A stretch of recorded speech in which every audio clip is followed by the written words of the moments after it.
Family and villagers seize body of slain insurgent wanted for a number of bombing attacks in Yala. On Tuesday, the commander of Army Region 4 Lieutenant General Santi Sakuntanak defended the decision to return fire after the suspect began shooting not long after negotiations brokered by Muslim leaders in his locality failed to convince him to surrender peacefully to security services who had surrounded his home in the Than Tho district of Yala. The family of a Muslim insurgent and bombing suspect in Yala province on Tuesday managed to retrieve his remains from an emergency vehicle under police control after an early morning shootout at his village in the Than Tho district of the southern province, which is plagued by an ongoing and increasingly violent campaign of resistance against rule from Bangkok.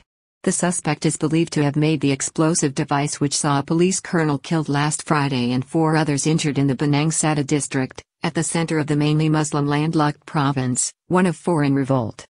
Right, Ibrahim Saleh, the suspected bomb maker, refused to surrender to security forces in his village in the Than Tho district of Yala province on Tuesday morning after his home was surrounded.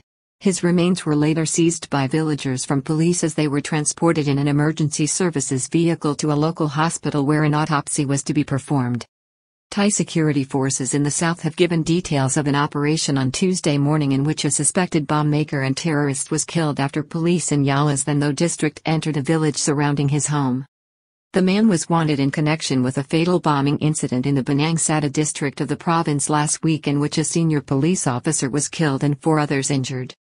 Police colonel died in an explosion on Friday thought to have been caused by a device built by Mr. Ibrahim.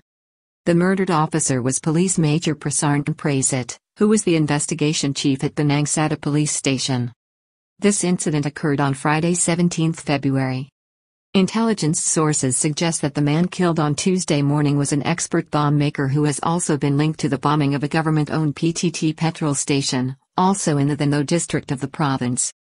After a combined police and military force surrounded the suspect's home on Tuesday in Ray Village Mu 1 in the Than Tho district at approximately 4:30 a.m., they sent Islamic leaders in to negotiate and get him to surrender his weapons and himself peacefully to authorities who sought his arrest. The talks were not successful. Bomber opened fire at 5:45 a.m. and died in a hail of returned fire. Police found a 9mm gun near his body.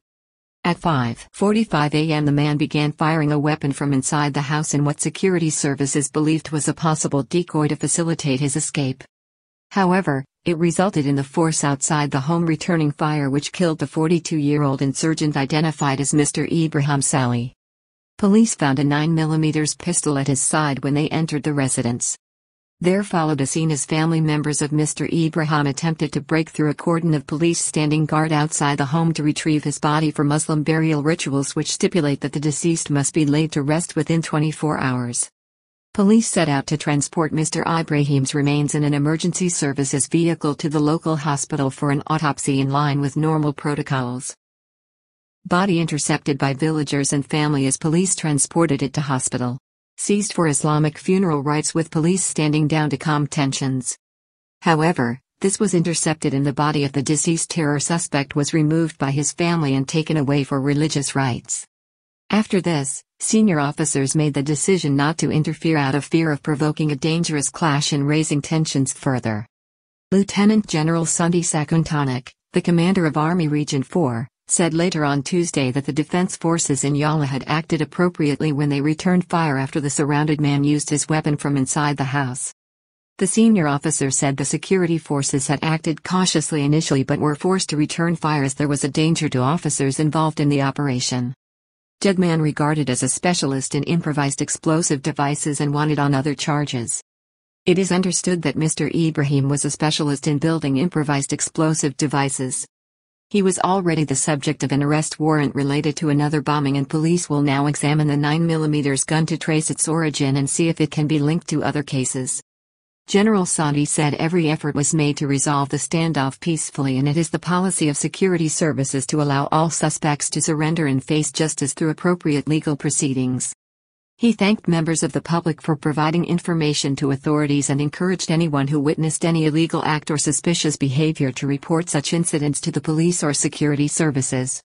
He expressed his condolences to the family of Mr. Ibrahim and told reporters that several foreign nationals found at the scene who may be seeking asylum in Thailand would be processed according to the law.